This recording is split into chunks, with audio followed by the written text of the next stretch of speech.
Bismillahirrahmanirrahim. Assalamualaikum warahmatullahi wabarakatuh.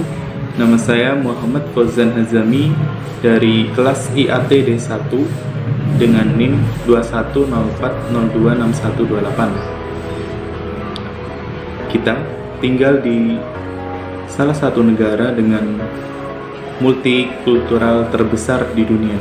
Tentunya dengan multikultural yang sangat besar di Indonesia ini menyebabkan masyarakatnya memiliki perbedaan, di mana terdiri dari perbedaan suku, agama, ras, budaya, dan lain-lain.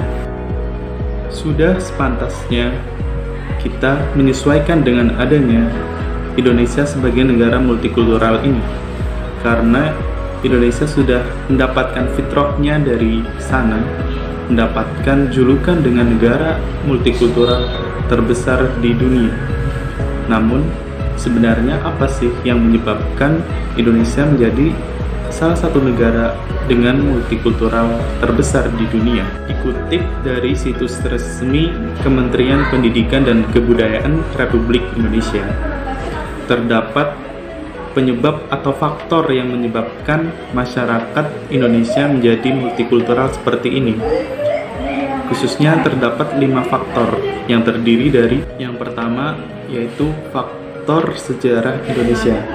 Kita tahu bahwa Indonesia memiliki sumber daya alam yang sangat melimpah.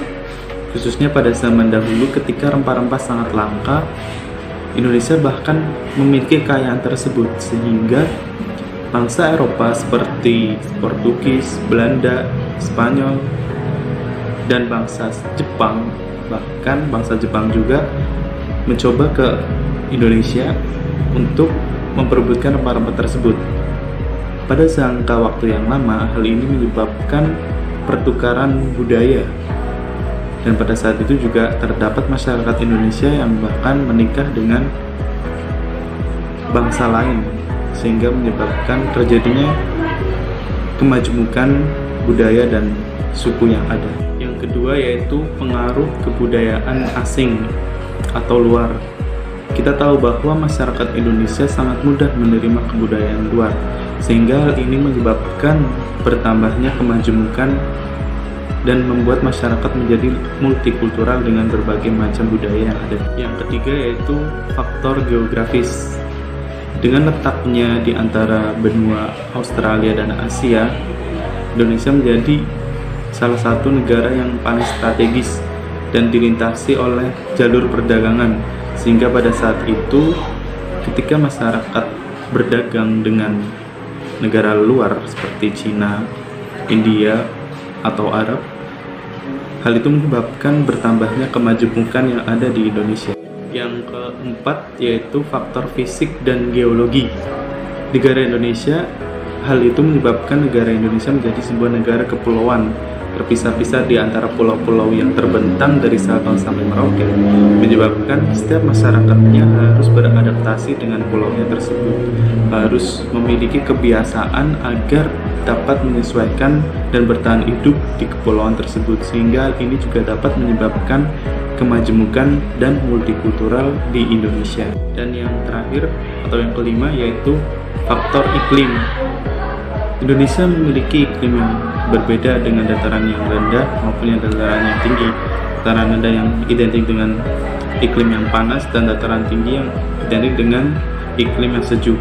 Hal ini juga menyebabkan mereka dapat harus beradaptasi dengan iklimnya masing-masing, dan hal ini juga menyebabkan kebudayaan yang dan kemajemukan yang berbeda-beda, sehingga menyebabkan multikultural ada di Indonesia.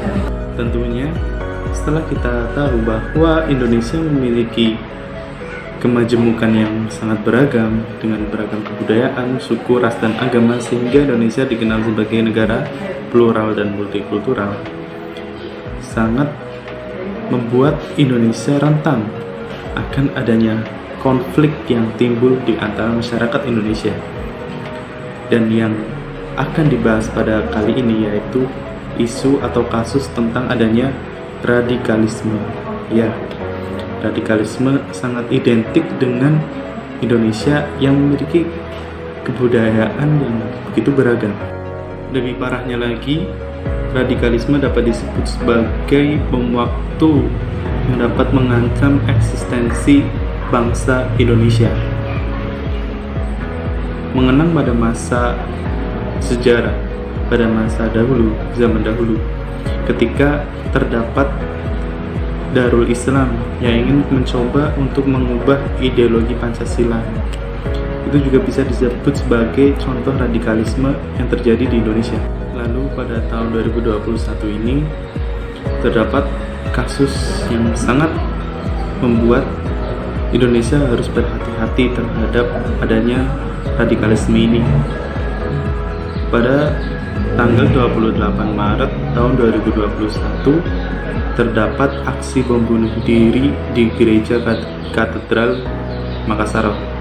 Lalu terdapat penyerangan terhadap Mabes Polri oleh perempuan berinisial ZA pada bulan yang sama, yaitu pada tanggal 31 Maret 2021. Dua kasus itu merupakan kasus yang terjadi akhir sepekan ini di Indonesia. Dua kasus tersebut sangat membuat warga Indonesia cukup prihatin pada kondisi Indonesia sekarang ini, yaitu di tahun 2021 ini. Khususnya pada bulan Maret terjadi dua kasus yang dipicu oleh adanya radikalisme. Hal ini membuktikan bahwa pengaruh dari radikalisme di Indonesia itu sangat berbahaya dan dapat mengancam eksistensi masyarakat Indonesia. Tentu saja muncul gerakan radikalisme ini tidak terjadi begitu saja.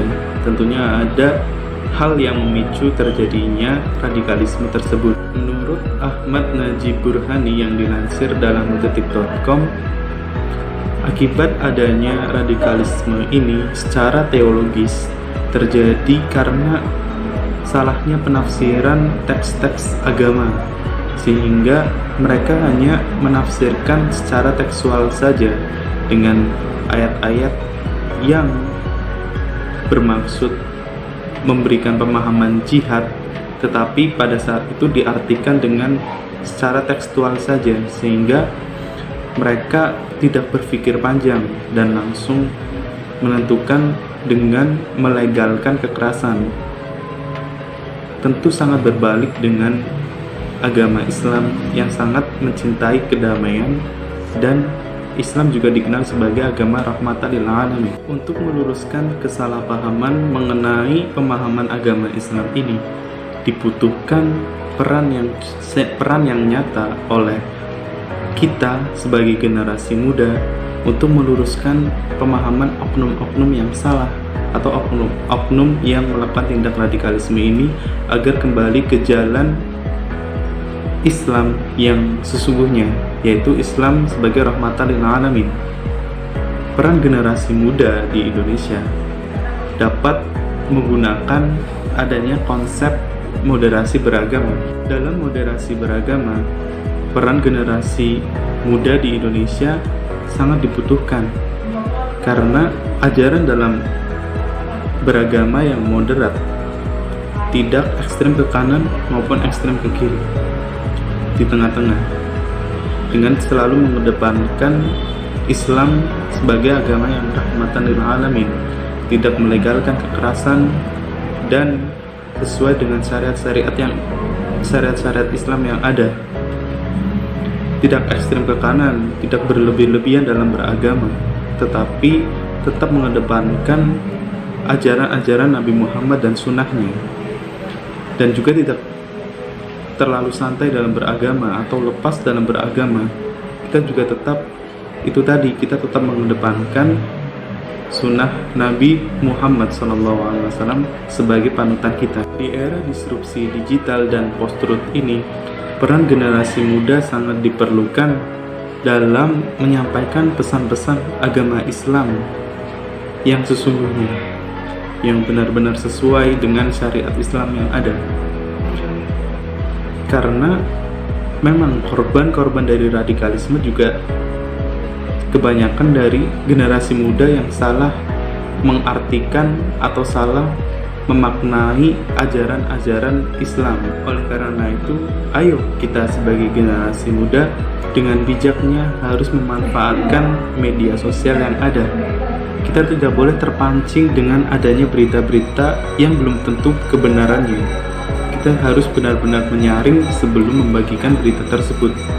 Saringlah sebelum sharing berita tersebut agar kita juga tidak termakan oleh isu-isu yang ada sehingga tidak menyebabkan radikalisme. Di samping itu kita juga harus berperan agar kita juga dapat mencegah adanya tindakan radikalisme dengan sering-sering menyebarkan kebaikan dan berbagi serta tidak mengedepankan ego kita sendiri.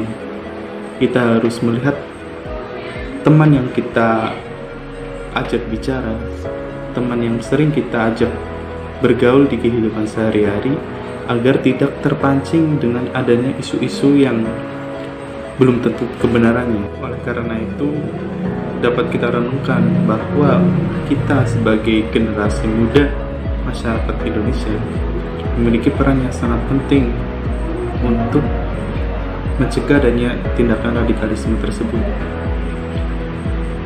Tentunya untuk kita sendiri saja, kita lihat bahwa cukup dirugikan ketika adanya radikalisme. Oleh karena itu, janganlah ada sampai tindakan radikalisme agar tidak timbulnya konflik di negara Indonesia tercinta ini. Doa terbaik untuk Indonesia ke depannya, santri siaga, jiwa raga. Sekian dari saya. Terima kasih. Mohon maaf apabila ada kesalahan yang saya sampaikan. Wassalamualaikum warahmatullahi wabarakatuh.